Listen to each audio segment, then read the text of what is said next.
నిజామాబాద్ జిల్లా ఆర్మూరు మండలం అంకాపూర్ జాతీయ రహదారిపై రైతులు రాస్తారోకో నిర్వహించారు. యూరియా యాప్ తొలగించి యూరియాను పంపిణీ చేయాలని డిమాండ్ చేశారు. ఇరువైపులా వాహనాలు నిలిచిపోయాయి.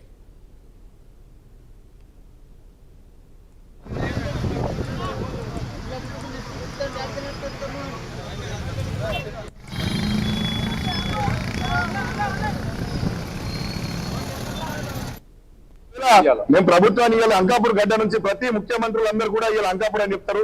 ఇటువంటి ఆదర్శమైన ఈ అంకాపూర్ అనే ఇంత అవస్థలు పడతా ఉన్నారు యూరియా కోసం అంటే రాబోయే 2-3 రోజుల్లో ప్రభుత్వం దీని మీద ముఖ్యమంత్రి గారు సమీక్ష జరపకపోతే ఈ అంకాపూర్ నుంచే చాలవుతుంది ఉద్యమం, ఆర్మూర్ నుంచి చాలవుతుంది. ఖచ్చితంగా అన్ని గ్రామాలను తిరిగి అవసరమైతే ఈ ప్రాంత రైతాంగం అందరి కోసం కూడా ఈ అంకాపూర్ నుంచి దేవేంద్ర నగర్ ఆధ్వర్యంలో ఆమరణ దీక్ష కూడా దిగుతాం. ఈ యూరియా యాప్ను ఖచ్చితంగా ముఖ్యమంత్రి సమీక్ష జరిపి యూరియా యాప్ను రద్దు చేయాలని డిమాండ్ చేస్తా ఉన్నాం. అంకాపూర్ గ్రామం, ఆర్మూర్ మండలం, నిజామాబాద్ జిల్లా. ముఖ్యంగా మా రైతులకు రోడ్డు మీదకి వచ్చే అవస్థ ఎందుకు వచ్చిందంటే ఈ యూరియా యాప్ గవర్నమెంట్ క్రియేట్ చేసింది. ఎందుకు క్రియేట్ చేసిందంటే యూరియా వివిధ రకాల పక్కతో బట్టి యూరియా వల్ల వినాశనం అవుతుంది భూమి అని చేసింది. ఒక మంచి మాటనే కావచ్చు, కానీ అరకొర జ్ఞానం వల్ల రైతులు చిన్న స్థాయిలో ఉన్నారు కాబట్టి స్మార్ట్ ఫోన్ యూజ్ చేసే నాలెడ్జ్ లేదు కాబట్టి ఆ ఉన్న వాళ్ళు కూడా దాన్ని సక్రమంగా వినియోగిస్తున్నారు కాబట్టి దాని యాప్ను తక్షణం రద్దు చేయాలా. తుమ్మల గారు చెప్పారు, ఈరోజు పేపర్ షేమ్ ఇచ్చారు.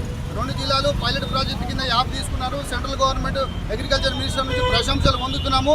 ఈ దేశవ్యాప్తంగా ఈ యాప్ క్రియేట్ చేస్తామని చెప్పి ఈరోజు ప్రెస్ స్టేట్మెంట్ వచ్చింది. అయితే కావచ్చు, కానీ రైతులకు సాదా సీదాగా రైతు తోటలకు యూరియా చేరే విధంగా అది చేయాలి. దానికి ముఖ్య కారణం ఏంటంటే జిల్లాల వారీగా ఇంతకుముందు యూరియా యాప్ ఉండే, దాన్ని ఇప్పుడు మండలికి తీసుకొచ్చారు. ఇప్పుడు తక్షణం ఏం చేయాలంటే జిల్లా కలెక్టర్ గారు దయచేసి మీరు ఈ తక్షణ మండల యూనిట్ను తీసుకొని ఇప్పుడే సెక్రటరీ ఆయా PACSలో పడుతున్న గ్రామాలకు విస్తరిస్తే వాళ్ళు ఉన్న సపోజ్ 400 మంది రైతులు కానీ 500 మంది కానీ వాళ్ళకే ఉంటుంది. ఒకవేళ వెనుక ముందైనా కానీ ఆ రైతులే కోఆపరేట్ చేసుకొని వాళ్ళ కోట వాళ్ళకు ఉంటుంది. కాబట్టి ఈ తక్కువ స్థాయిలో విభజన చేసి చేయాలి. ప్రభుత్వం ఏదైతే యూరియా యాప్ తీసుకొచ్చిందో ఆ యాప్తోని రైతులు చాలా నష్టపోతున్నారు. ఎందుకంటే స్మార్ట్ ఫోన్లు వాడడం తెలియక, ఆ యాప్ ఎలా ఉపయోగించుకోవాలో తెలియక, సకాలంలో ఎరువులు పంటకు వేయలేక చాలా నష్టపోతున్నారు. కాబట్టి ప్రభుత్వంకు విజ్ఞప్తి చేస్తున్నాం ఏంటంటే ఇక్కడ అంకాపూర్ రైతులంటే అంకాపూర్ రైతులను చూసి వ్యవసాయం నేర్చుకోవాలని సీఎం గారు పదే సభలలో చెప్తారు.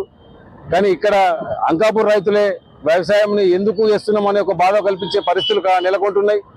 అలాంటి పరిస్థితి రావద్దు అంటే యూరియాని యాప్ల ద్వారా కాకుండా నేరుగా సొసైటీని యూనిట్గా తీసుకొని ఇవ్వమని చెప్పేసి విజ్ఞప్తి చేస్తున్నాం. సొసైటీ ద్వారా తీసుకుంటే, ఆ సొసైటీ యూనిట్గా తీసుకుంటే ఇక్కడ ప్రాంత మా ఊరి రైతులైనా వాళ్ళకి సకాలంలో ఎరువులు అందుతాయి. ప్రధానంగా మొక్కజొన్న పచ్చిబుట్ట మేము అమ్ముతాం.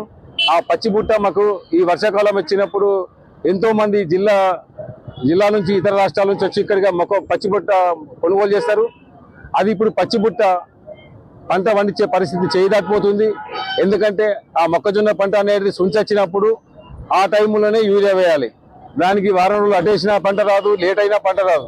అలాంటిది సకాలంలో ఆ యూరియా వేస్తే పంట వస్తాయి. కాబట్టి ఇలా పంట నష్టపోయే పరిస్థితి ఉన్నది. కాబట్టి దయచేసి ప్రభుత్వాలు మేల్కొల్పి ఇప్పటికైనా